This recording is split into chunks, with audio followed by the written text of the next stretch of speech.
Wakil Ketua MPR Syarif Hasan dan dosen STHI Jentera Bivitri Susanti. Selamat sore semuanya, apa kabar? Selamat sore. Terima kasih sudah hadir dalam diskusi kami kali ini. Pak Syarif, saya ke Anda dulu. Walaupun kemudian di hari ini Pak Bamsud bilang bahwa tidak ada kata sepakat sebetulnya yang dikeluarkan dari semua fraksi soal usulan pengubahan sistem Pilpres jadi tidak langsung, tapi di hari Rabu lalu Pak Bamsud sempat bilang bahwa ada kekhawatiran yang sudah muncul hari ini. Partai-partai mengalami pemilu kemarin sangat brutal. Jadi sebetulnya apakah wacana mengubah pemilu jadi tidak langsung ini sudah sampai ke MPR, Pak? Sebenarnya ada dua hal substansi yang agak berbeda di isunya. Pertama adalah menyangkut masalah amandemen Undang-Undang Dasar 1945. Yang kedua adalah menyangkut masalah pemilu legislatif yang baru lalu. Nah, saya ingin tegaskan bahwa MPR tidak ada sampai sekarang ini belum pernah memutuskan bahwa apakah akan melakukan amandemen Undang-Undang Dasar 1945 atau bagaimana. Karena apa? Kami kan harus tergantung dari masyarakat rakyat Indonesia. Sorry Pak, terputus. Jadi sudah pernah atau belum pernah, Pak? Belum pernah. Jadi kami kan hanya menampung aspirasi dari rakyat. Dan itu pun juga sampai sekarang belum ada yang masuk ke MPR, sehingga apa yang disampaikan itu memang setahu saya Pak Ketua MPR itu tidak menyampaikan bahwa semua fraksi sudah setuju. Dan yang jelas bahwa yang dimaksudkan yang perlu dilakukan evaluasi itu adalah menyangkut masalah pemilihan legislatif yang lalu. Jadi dua hal yang berbeda.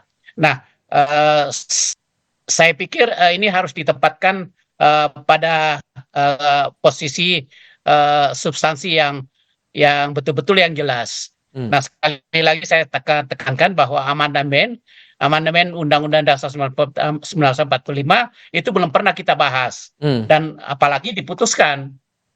Oke. Nah, tetapi kalau ada aspirasi untuk melakukan amandemen, itu kami hanya ingin menampung dan akan kami teruskan kepada pimpinan MPR yang akan datang. Nah, ada aspirasi yang muncul Pak dari mantan Ketua MPR Pak Amin Rais yang bilang pemilihan tidak langsung ini perlu untuk dikembalikan lagi ke MPR karena banyak money politik yang muncul saat ini.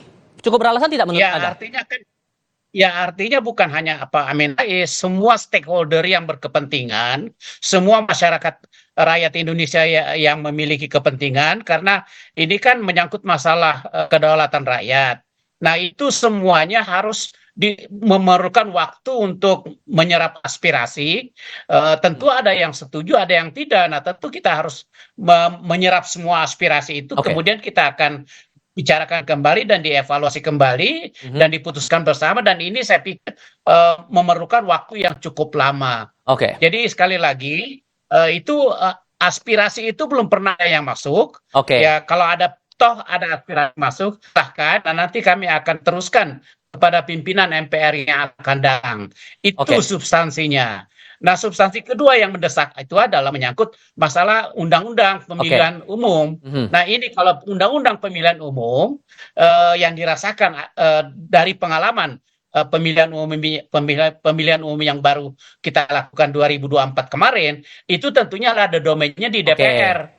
Domainnya di DPR untuk apakah akan melakukan perubahan undang-undang pemilu atau tidak. Tahan dulu di situ Pak Syarif. Saya harus kasih kesempatan dulu Mbak Bivitri untuk berbicara. Kalau kemudian dari MPR bilang bahwa belum ada pernyataan sepakat, belum ada pembahasan soal itu Mbak Bivit, jangan-jangan apakah ada permintaan terselubung untuk melakukan pemilihan tidak langsung lagi di pemilu berikutnya? Anda menangkapnya gimana, Mbak? Ya, ini saya melihatnya ini fenomena yang beberapa kali sudah kita lihat ya, bagaimana wacana dilempar dulu ke publik, kemudian dilihat reaksi dari publik seperti apa, kemudian barulah langkah-langkah politik yang lebih konkret akan dilakukan. Jadi laporan ini bagus juga ya, meskipun kita harus cek nih, karena ada misalnya siapa yang tidak setuju terkait dengan siapa dan lain sebagainya, tapi bahwa ada yang melaporkan, paling tidak untuk membuka prosedurnya sebenarnya sudah seperti apa. Saya misalnya sudah 2 kali berdiskusi paling tidak dengan Pak Syarif, karena untuk mengetahui sebenarnya prosedurnya seperti apa, karena memang belum terang ke publik.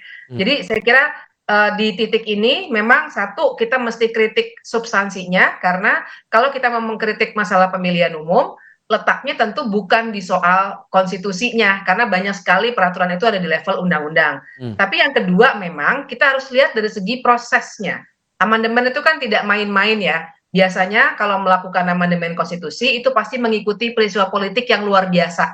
Misalnya Reformasi 98 atau Konstitusi Republik Indonesia Serikat misalnya begitu. Kita kan ini tidak ada apa-apa bahwa pemilu ada kisruh betul levelnya tapi undang-undang. Nah, jadi prosesnya mesti dicek dan sebenarnya Pak Bamsud pernah bilang juga deh bahwa untuk di titik sekarang memang sudah tidak mungkin karena minimal 6 bulan dan kita tersisa tinggal 5 bulan. Yeah. Jadi artinya, tapi tadi bagus sekali Kompas sudah merekamnya, memutarnya bahwa betul Pak Bamsud bilang parpol-parpol sudah setuju. Memang ada detailnya ya, yang satu bilangnya parpol, sementara yang melaporkan tadi bilangnya semua fraksi. Jadi mungkin ada sedikit perbedaan di situ, tapi saya kira ini cara yang bagus untuk mengungkap supaya memang partai-partai politik atau politikus tidak sekedar melempar wacana, terus membuat konsentrasi kita juga yang sekarang begitu bertubi-tubi, berita politiknya itu terpecah lagi, sehingga akhirnya kita semakin menjauh dari realita politik yang sebenarnya, Mas. Kalau kemudian alasannya karena masalah politik uang makin marak gara-gara pemilihan langsung, makanya kemudian diusulkan untuk tidak langsung, cukup beralasan nggak, Mbak? Sangat tidak relevan, karena kita harus lihat analisisnya kan harus mendalam. Apakah ini adalah soal cara memilihnya, langsung atau tidak langsung, atau politikusnya, partai politiknya yang ternyata melakukan politik uang. Jangan lupa salah satu celah kenapa politik uang ini makin marak, misalnya adalah ketentuan mengenai presidential threshold yang bikin banyak kata istilahnya kan uang sewa perahu begitu ya. Ini juga dilakukannya itu ada di level undang-undang loh. Di konstitusi tidak ada tuh soal presidential threshold, kemudian soal larangan politik uang, semua ada di level undang-undang. Jadi saya kira ini salah sasaran nih kalau Pak Amin Rais bilangnya seperti itu, istilahnya itu yang gatel di sebelah mana, yang digaruk di sebelah mana gitu ya. Jadi ini kita harus kritisi secara mendalam, jangan sampai kita salah dalam menentukan mana yang harus diperbaiki, Mas Tifal. Oke, tadi sebetulnya sudah kami putarkan juga pernyataan dari Bang Herzaki mewakili DPP Demokrat, Pak Syarif. Tapi sebetulnya kalau Anda sendiri mewakili Majelis Tinggi Partai Demokrat, setuju atau tidak kalau pemilu ini diubah jadi tidak langsung? Saya pikir begini, pemilihan presiden itu adalah betul-betul yang sekarang berlangsung secara langsung itu adalah merupakan manifestasi daripada kedaulatan rakyat.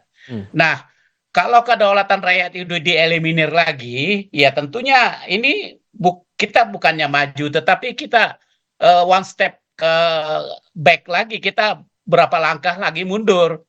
Jadi saya pikir substansinya bukan itu. Substansinya itu adalah pertama menyangkut masalah pemilihan legislatif kemarin, kemudian mekanisme pemilihan presiden di lapangan. Tadi sudah pertanyaan yang ada kaitannya dengan undang-undang. Jadi bukan konstitusi. Jadi kami dari Partai Demokrat sangat tidak setuju kalau akan dirubah lagi dari pemilihan langsung presiden menjadi tidak langsung di presiden. Dan sebenarnya itulah yang harus dipertahankan. Itulah salah satu-satunya kedaulatan rakyat yang patut untuk kita kedepankan dan patut untuk kita pertahankan ke depan. Nah, soal agenda kemarin, Pak, sorry saya potong. Soal agenda kemarin pertemuan antara Pak Bamsud dan pimpinan MPR dengan Pak Amin Rais, itu posisi Pak Amin Rais diundang atau gimana, Pak? Sebenarnya diundang, tetapi beliau kelihatannya memilih untuk datang. Jadi sebenarnya ini hanya silaturahmi biasa, ya kan? Karena memang merupakan kebiasaan dari pimpinan MPR selalu melakukan komunikasi kebangsaan kepada setiap tokoh-tokoh yang dianggap bisa memberikan masukan terhadap bagaimana pelaksanaan konstitusi, bagaimana menjaga NKRI dan sebagainya. Tentu itu merupakan masukan. Jadi saya melihat bahwa itu kalau ada masukan yang agak kontraproduktif dengan yang kita sepakati, yaitu sah-sah saja. Tetapi yang paling penting di sini adalah kita harus menjaga kedaulatan rakyat. Oke. Dan satu-satunya kedaulatan rakyat yang paling patut untuk kita pertahankan yaitu dan menyangkut masalah pemilihan langsung presiden. Saya Pemilihan pikir itu. presiden secara langsung, dan tadi juga disebutkan oleh Pak Syarif, Mbak Fitri, bahwa kalau kemudian diubah jadi tidak langsung akan jadi kemunduran bagi demokrasi kita. Ya. Gimana Anda melihatnya? Betul. Betul, saya setuju. Saya senang sekali kalau Pak Syarif sudah menyatakan dengan lebih tegas soal itu. Karena memang kita harus, bahwa kita perlu mengevaluasi pemilu kita yang kemarin terjadi, baik legislatif seperti yang tadi Pak Syarif sampaikan, maupun pemilihan presiden, bahkan nanti pilkada, itu saya kira itikat baik dari semua orang. Kita kemarin melihat ya betapa brutalnya semua proses itu. Tapi jadi jangan diwacanakan dulu konstitusinya nih yang harus kita ubah. Kan kita evaluasi dulu praktiknya, baru kemudian kita identifikasi bagian mana dari sistem pemilu itu yang mungkin mesti kita perlu perbaiki. Sementara perlu diketahui pemilu itu, maksud saya konstitusi itu hanya mengatur satu pasal tuh mengenai pemilu, pasal 6 ya, kemudian ada 6A dan seterusnya, yang mana level teknisnya itu memang tidak di dalam konstitusi. Oke. Jadi kita juga jangan kemudian berpikir bahwa kalau kita mau nyari tikus di sebuah lumbung padi, bukannya kita mencari tikus, tapi lumbung padinya yang kita bakar. Jadi kita mau memperbaiki sistem pemilunya, tapi malah mau dikembalikan mundur ke sebelum 98, di mana presiden dipilih oleh MPR, dan itu sebenarnya tidak bagus bagi Indonesia yang sudah modern ini, karena kita sekarang punya kedaulatan rakyat yang lebih tinggi, jadi bukan elit lagi yang menentukan. Ingat dulu misalnya Presiden Gus Dur itu dijatuhkan oleh MPR untuk digantikan oleh Megawati. Oke. Begitu saja. Sama, Soekarno juga dulu dijatuhkan oleh MPRS, digantikan oleh Soeharto. Tapi kalau melihat komposisi partai politik yang ada di MPR saat ini dan untuk pemerintahan ke depan, kira-kira prospeknya bakal gimana? Bakal coba digolin lagi nggak nih topik ini? Ya, saya punya kekhawatiran begitu sebenarnya. Berarti memang harus kita jaga terus begitu ya. Karena ada juga kekuatan-kekuatan yang menginginkan balik lagi ke UUD 45 yang awal ya, naskah awal tahun 45 misalnya. Buat saya yang terjadi sekarang bukan salah konstitusi, tapi mestinya politikusnya, partai politiknya yang mesti kita evaluasi. Itu dia. Baik, Mbak Bivitri Susanti, terima kasih. Pak Syarif Hasan, terima kasih banyak sudah hadir dalam diskusi kami kali ini. Sehat selalu semuanya. Selamat sore. Terima kasih banyak, Mbak Fitri. Terima kasih, Mbak Fitri. Ya, makasih Pak Syarif. Laporan berikutnya usai jeda. Selebritas Raffi Ahmad angkat bicara usai dilirik sejumlah partai politik masuk bursa Pilkada Jawa Tengah. Tetap bersama kami.